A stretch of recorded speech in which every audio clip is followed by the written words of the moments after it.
l'écran zoom. Et Bloomberg est en train de travailler sur ça. Quand on voit aujourd'hui le nombre d'écrans qu'un trader peut avoir, moi-même j'ai 6 écrans, ça prend de la place. Je pense que dans un avenir plus ou moins proche, les traders seront des gens assis avec des masques sur la tête et un maximum d'écran à l'intérieur. Et ils feront surtout du suivi, du suivi et de la gestion du risque plus que de l'opérationnel et de la prise de position. Je ne veux pas t'embêter puisque c'est ton interview. Pas trop d'accord avec toi et moi je suis plus discrétionnaire. Non, on reparlera à d'autres débats, etc. En revanche, non, tout à fait, c'est pas ce que tu aimerais, possible. Non, moi je suis plus discrétionnaire et je privilégie plutôt le développement des discrétionnaires et je pense que les trading systems, on en parle depuis 1987. En 87, quand il y a eu le crack sur le marché, quand j'étais à la criée, tout le monde disait c'est les systèmes de trading qui en sont la raison. Et ça va se développer, etc. Bon, c'est une grande discussion, on ne va pas rentrer discrétionnaire ou systématique, etc. Donc ça, c'est ce que vous pensez, c'est ce que tu penses que comment la finance va se développer.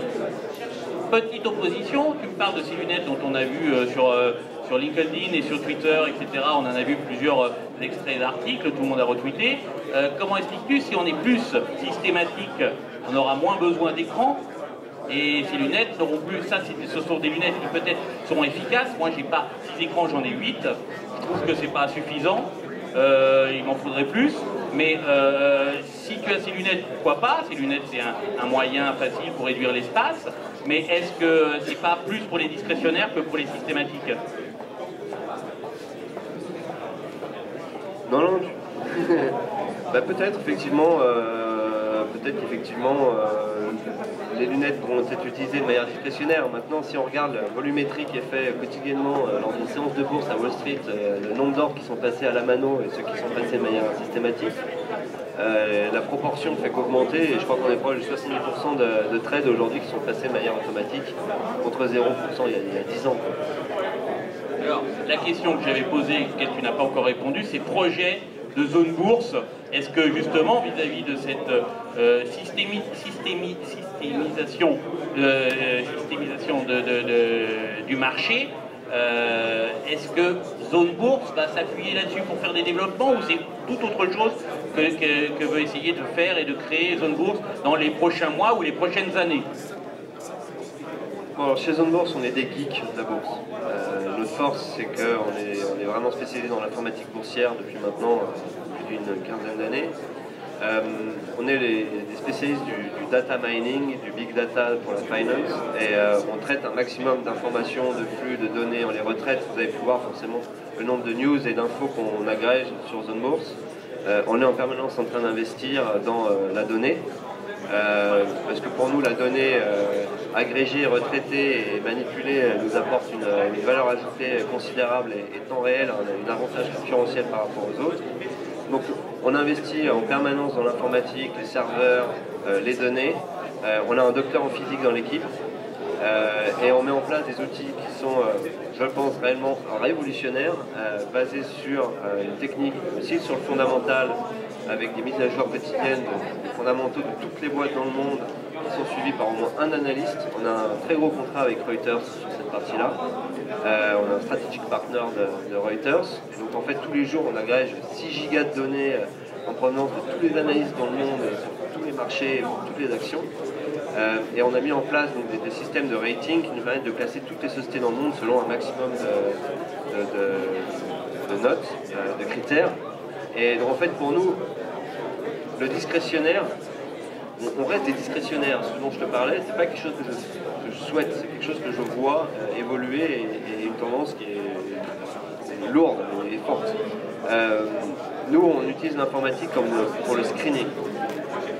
Et c'est l'humain qui prend la décision finale, mais la décision qu'il prend est clairement assistée par des traitements et du brassage de données qu'un humain sera incapable de faire en un laps de temps aussi court, ce qui nous permet vraiment de réduire notre champ de décision à un nombre d'actions limitées, tout aussi en même temps de respecter des process et d'avoir une gestion du risque plus maîtrisée.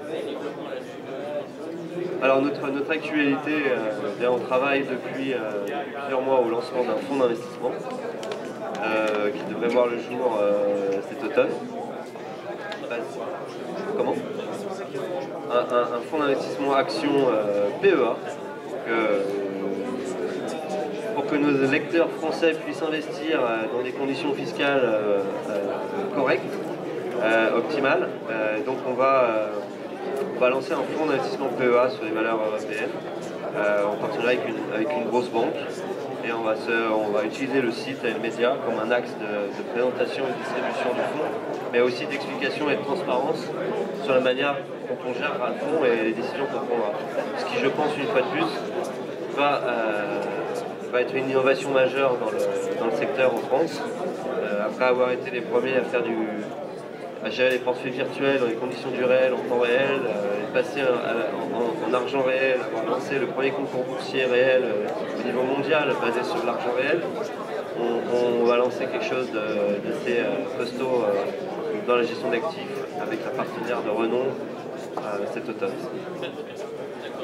Ok, on remercie Franck Morel d'être venu et de s'être prêté à cette interview, on le connaît mieux.